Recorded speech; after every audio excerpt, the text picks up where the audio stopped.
ಇದಕ್ಕೆ ಹೋಗ್ಬೇಕಾಯ್ತಾ ಅಲ್ಲೂ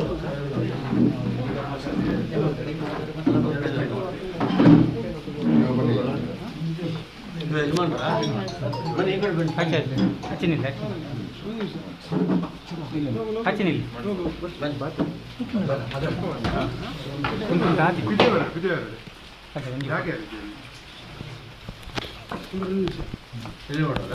ಸರ್ ಹೊರಗಡೆ ಸರಿ ಮಾಡಿ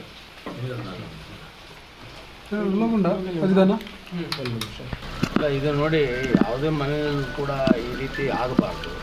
ತಂದೆ ತಾಯಿಗಳು ತುಂಬ ಕಷ್ಟಪಟ್ಟು ಮಕ್ಕಳನ್ನು ಓದಿಸ್ತಾರೆ. ತುಂಬ ಅದರಲ್ಲೂ ಕೂಡ ಕೆಲವೊಂದು ಸಮಾಜಗಳಿಗೆ ವಿದ್ಯೆ ಭಾಳ ದೂರ.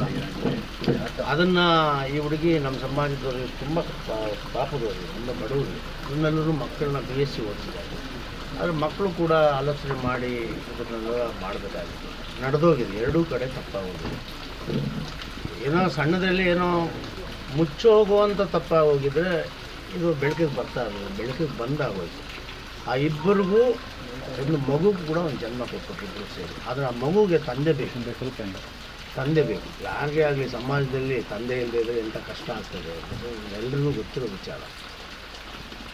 ನಾವು ನಮ್ಮ ಸಮಾಜ, ಇಡೀ ವಿಶ್ವಕರ್ಮ ಸಮಾಜ ಪೂಜಾ ಅವ್ರಿಗೆ ನ್ಯಾಯ ಸಿಗಬೇಕು ಅನ್ನುವಂಥ ನಿಲುವನ್ನು ತಗೊಂಡಿದ್ದೀವಿ. ಯಾವ ಹಂತಕ್ಕೆ ಬೇಕಾದರೂ ನಾವು ಕಾನೂನಿನ ಮೂಲಕ ಹೋರಾಟ ಮಾಡ್ತೇವೆ. ನಾವೆಲ್ಲ ಯೋಚನೆ ಮಾಡಿದ್ವಿ, ನಾವು ಆ ಹುಡುಗನಿಗೆ ಶಿಕ್ಷೆ ಕೊಡಿಸ್ಬೇಕು ಅನ್ನೋದು ನಮ್ಮ ಉದ್ದೇಶನೇ ಅಲ್ಲ. ಅವರು ತಪ್ಪು ಮಾಡಿದ್ದಾರೆ, ನಾವು ಅಕ್ಸೆಪ್ಟ್ ಮಾಡ್ಕೊಳ್ತೀವಿ. ಅವರಿಬ್ಬರಿಗೂ ಮದುವೆ ಮಾಡಿಸಿ ಆ ಮಗುವಿಗೆ ಭವಿಷ್ಯವನ್ನು ಚೆನ್ನಾಗಿ ಮಾಡಿಸ್ಬೇಕು ಅನ್ನೋದೇ ನಮ್ಮೆಲ್ಲರ ಉದ್ದೇಶ. ಆ ಹುಡುಗ ಜೈಲಲ್ಲಿರಬೇಕು ಅಂತ ಖಂಡಿತವಾಗ್ಲೂ ನಮಗೆ ಆ ಉದ್ದೇಶನೇ ಇಲ್ಲ. ಆ ಹುಡುಗನೂ ಈಚೆ ಬರಬೇಕು, ನಡೆದೋಗಿರೋ ತಪ್ಪನ್ನು ಸರಿಪಡಿಸ್ಕೋಬೇಕು, ಎರಡು ಕುಟುಂಬಗಳು ಒಂದಾಗಬೇಕು ಅನ್ನೋ ಉದ್ದೇಶದಿಂದಲೇ ನಾನು ಬಂದಿದ್ದೀನಿ. ಎಲ್ಲ ವಿಚಾರ ತಿಳ್ಕೊಂಡಿದ್ದೀನಿ. ಇವ್ರ ಮನೆಗೆ ಬಂದು ನನ್ನ ಹತ್ರ ಪಾಪ ಹರ್ಸ್ಕೊಂಡಾಗ ನನಗೆ ಭಾಳ ನೋವಾಯಿತು. ಯಾಕಂದರೆ ದುಡ್ಡಿದ್ದವ್ರು ಯಾವುದೋ ರೀತಿಯಲ್ಲಿ ಇದನ್ನು ಬಗೆಹರಿಸ್ಕೊತಾರೆ. ದುಡ್ಡು ಇಲ್ಲದೇ ಇದ್ದವರು ಇವರೆಲ್ಲ ಕೆಲಸ ಮಾಡಲಿಲ್ಲ ಅಂತ ಹೇಳಿದ್ರೆ ಜೀವನನೇ ನಡೆಸೋಲ್ಲ. ಇವರೆಲ್ಲ ಕೋರ್ಟು ಕಟ್ಟಕಟ್ಟೆ ಹತ್ಕೊಂಡು ನ್ಯಾಯ ತಗೊಳ್ತಾರೆ ಅನ್ನೋಂಥ ಸ್ಥಿತಿನಲ್ಲಿ ಅವರಿಲ್ಲ. ಅದಕ್ಕೆ ಇಡೀ ವಿಶ್ವಕರ್ಮ ಸಮಾಜ ಅವ್ರ ಬೆನ್ನಿಂದ ನಿಲ್ಲುತ್ತೆ. ಎಲ್ಲ ರೀತಿಯಲ್ಲೂ ಕೂಡ ನಾವು ಅವ್ರಿಗೆ ಸಹಾಯ ಮಾಡ್ತೇವೆ, ಆರ್ಥಿಕವಾಗೂ ಕೂಡ ಮಾಡ್ತೇವೆ. ಹುಡುಗನ ಕುಟುಂಬ ಯಾವುದೇ ಕಾರಣಕ್ಕೂ ಮದುವೆ ಮಾಡಿಕೊಡಲ್ಲ ಅಂತ ಒಂದು ಕೂತ್ಕೊಂಡಿದ್ದಾರೆ. ಮತ್ತು ಆತ ಜೈಲಲ್ಲೂ ಇದ್ದಾನೆ. ಅವ್ರನ್ನ ಹೆಂಗೆ ಕನ್ವಿನ್ಸ್ ಮಾಡಿ ಹುಡುಗ ಹೇಳ್ತಿದ್ದಾನಂತೆ, ನಾನು ಜೈಲಲ್ಲಿ ಇದ್ದರೂ ಪರವಾಗಿಲ್ಲ, ಮದುವೆ ಆಗಲ್ಲ ಅನ್ನೋ ಅಂತ ಇದಕ್ಕೆ ಅವ್ರನ್ನ ಹೇಗೆ ಮನವೊಲಿಸ್ತೀವಿ ಸರ್? ಈಗ ಜೈಲಲ್ಲಿ ಇದ್ದು ಬಂದವ್ರ ಹತ್ರ ಅನುಭವ ಕೇಳಿದ್ರೆ ನಿಮಗೆ ಗೊತ್ತಾಗುತ್ತೆ.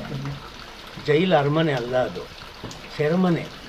1 ದಿನ 2 ದಿನ 3 ದಿನ ಚಂದ, ವರ್ಷಾನುಗಟ್ಟಲೆ. ನನ್ನ ಪ್ರಕಾರ ಈ ಕೇಸಿಗೆ ಸಂಬಂಧಪಟ್ಟಂಗೆ 10 ವರ್ಷ ಶಿಕ್ಷೆ ಆಗುತ್ತೆ. ಜೀವನದಲ್ಲಿ 10 ವರ್ಷ ಕಳ್ಕೊಂಡು ಅವನು ಸಂಪಾದನೆ ಮಾಡೋದೇನು?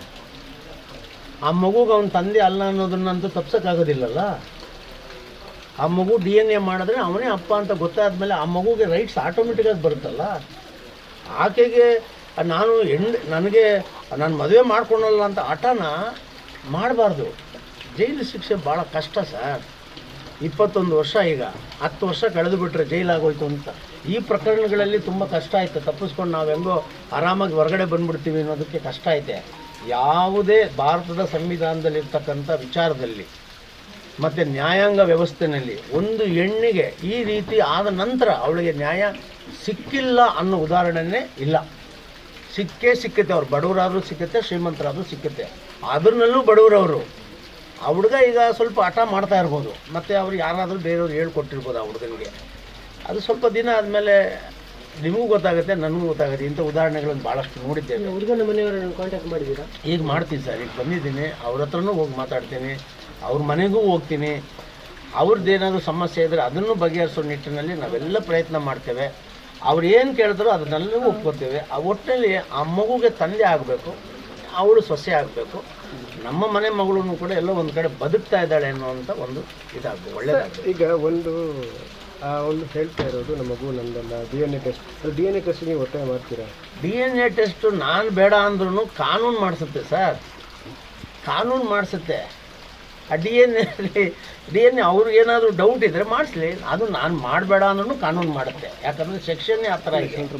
DNA ಟೆಸ್ಟ್ ಆಗುತ್ತೆ. DNA ಟೆಸ್ಟ್ ಆದಮೇಲೆ ಆಗಲಿ. ಮಗು ಒಂದು DNAನಲ್ಲಿ ಅವನದೇ ಮಗು ಅಂದರೆ ಆದರೂ ಮಾಡಬೇಕಲ್ಲ. ಬೇರೆ ಬೇರೆ ಆಲೋಚನೆಗಳನ್ನು ಮಾಡೋದು ಬೇಡ. ಈಗ ಇವರು ಯಾರು ದಿಕ್ಕಿಲ್ಲ ಅನ್ನೋದನ್ನು ಕೂಡ ಅವರು ನೆನೆಯೋದು ಬೇಡ.